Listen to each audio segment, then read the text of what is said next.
আসসালামু আলাইকুম। মাহির রান্নাঘরে আপনাদের স্বাগতম। আজকে আমি আপনাদের জন্য নিয়ে এসেছি ডিম ও পটলের একটা মজার রেসিপি।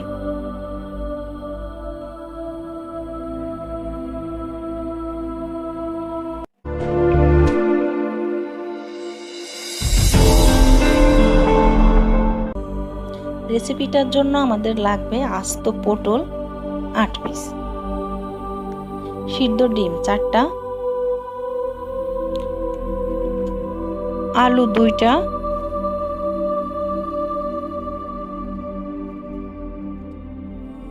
বাটা মশলা শুকনা মরিচ, পেঁয়াজ, রসুন, আদা, জিরা পেস্ট করে রেখেছি আমি, হলুদ গুঁড়া,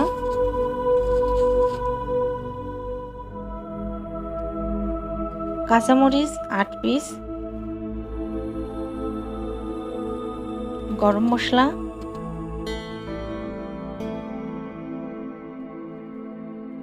লবণ স্বাদমতো, আর লাগবে রান্নার জন্য তেল।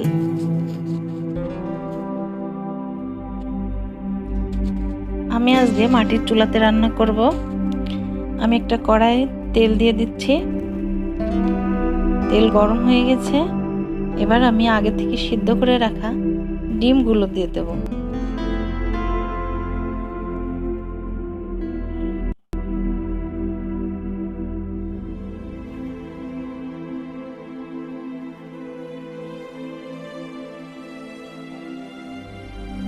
ডিম 4টা আমি ভালোভাবে ভেজে নিব।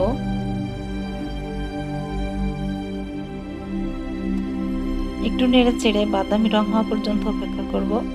দেখুন খুব সুন্দর একটা কালার হয়েছে। এবার ডিমগুলো আমি তুলে নিচ্ছি। এখানে আমি আরেকটা কড়াইয়ে তেল দিয়ে দিব পটলগুলো ভাজার জন্য। যেহেতু আমি এখানে পটলগুলো আস্ত রেখেছি, তাই আমি পটলগুলো সুন্দরভাবে ভেজে নিব। আর এই পটলগুলো আমি সুন্দরভাবে ছুলে গাটা কাচিয়ে রেখেছি বা চিড়ে চিড়ে রেখেছি।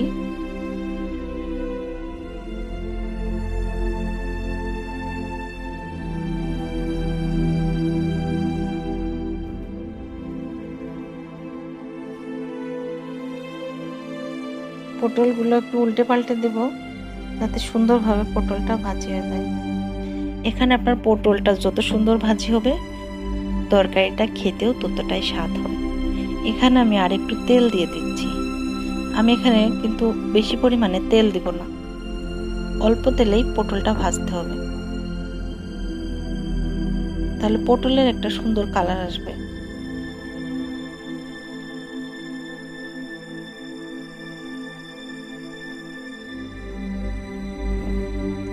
আমার পটলগুলো ভাজা হয়ে গেছে, আমি তুলে নিচ্ছি। এভাবে আমি সবগুলো পটলের পিস ভেজে নিব। এবার আমি কড়াইয়ে তেল দিয়ে দিচ্ছি। এখানে আমি হাফ কাপ পরিমাণের তেল ব্যবহার করেছি। আগে থেকে চিড়ে রাখা কাঁচামরিচগুলো দিয়ে দিচ্ছি। কাঁচামরিচগুলোর একটু সুন্দর কালার হওয়া পর্যন্ত অপেক্ষা করব। এবার আমি আগে থেকে বেটে রাখা মশলাগুলো দিয়ে দিচ্ছি।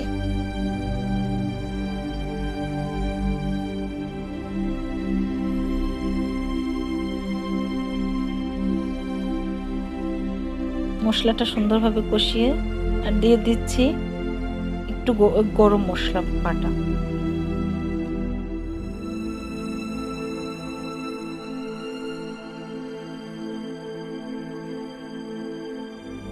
আমি মশলাটা খুব ভালোভাবে কষিয়ে নেব। আমি এখানে শুকনো মরিচ ব্যবহার করেছি শুধু কালারটা সুন্দর আসার জন্য। আমি 3 পিস শুকনা মরিচ দিয়েছি। এবার দিয়ে দেব স্বাদমতো লবণ।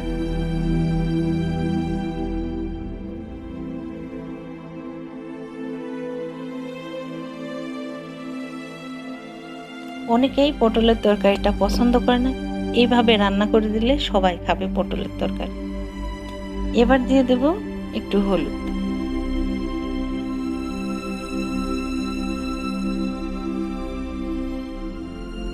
হালকা একটু নেড়ে আমি ভেজে রাখা পটলগুলো এবার এই মশলার ভিতরে দিয়ে দেব।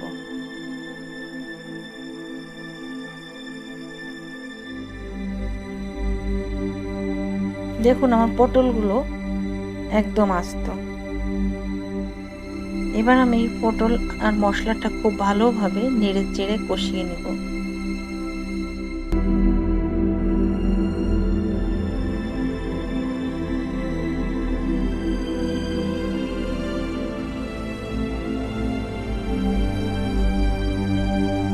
আমি এখানে প্রায় 3 মিনিট মতো মশলাটা কষিয়ে নিয়েছি।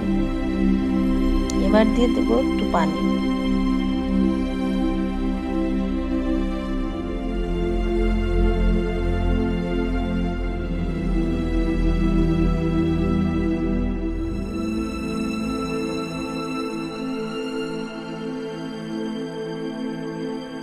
যেহেতু আমি পটলটা আগে থেকে ভেজে রেখেছি, আমি পটলটা কষানোর জন্য পানি দিব প্রায় 1 কাপের কম, হাফ কাপের একটু বেশি।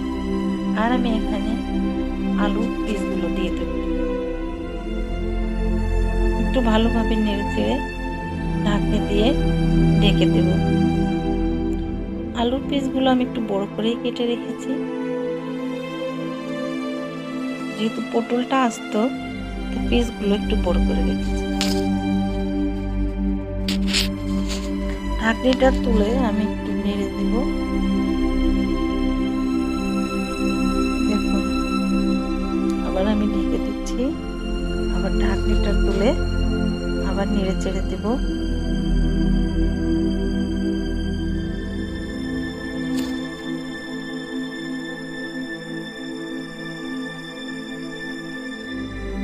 পটল আস্ত রেখেছি, এর জন্য আমার মশলাটা খুব ভালোভাবে কষাতে হবে, পটলের ভিতরে সব মশলাগুলো চলে যায়।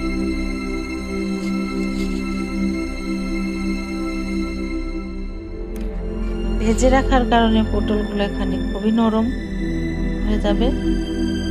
এবার আমি আর একটু পানি দিয়ে দেব।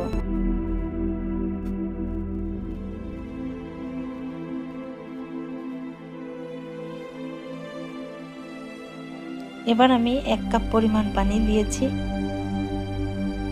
ঢাকনি দিয়ে ঢেকে দিচ্ছি।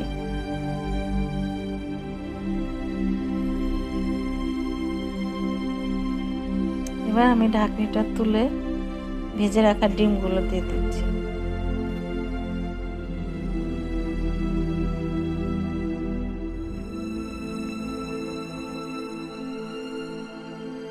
একটু নেড়ে ডিমগুলো আমি ভিতরে দিয়ে ঢেকে দিচ্ছি।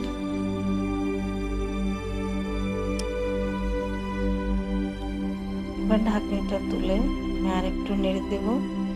আমার তরকারিটা প্রায় হয়ে এসেছে, আর একটু হয়ে গেলে আমি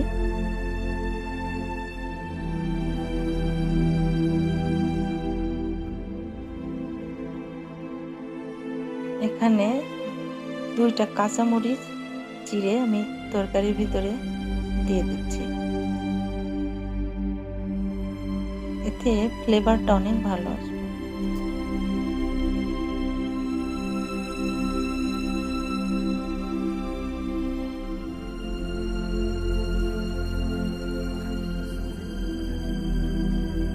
আমার আলুটাও ভালোভাবে সেদ্ধ হয়ে গেছে।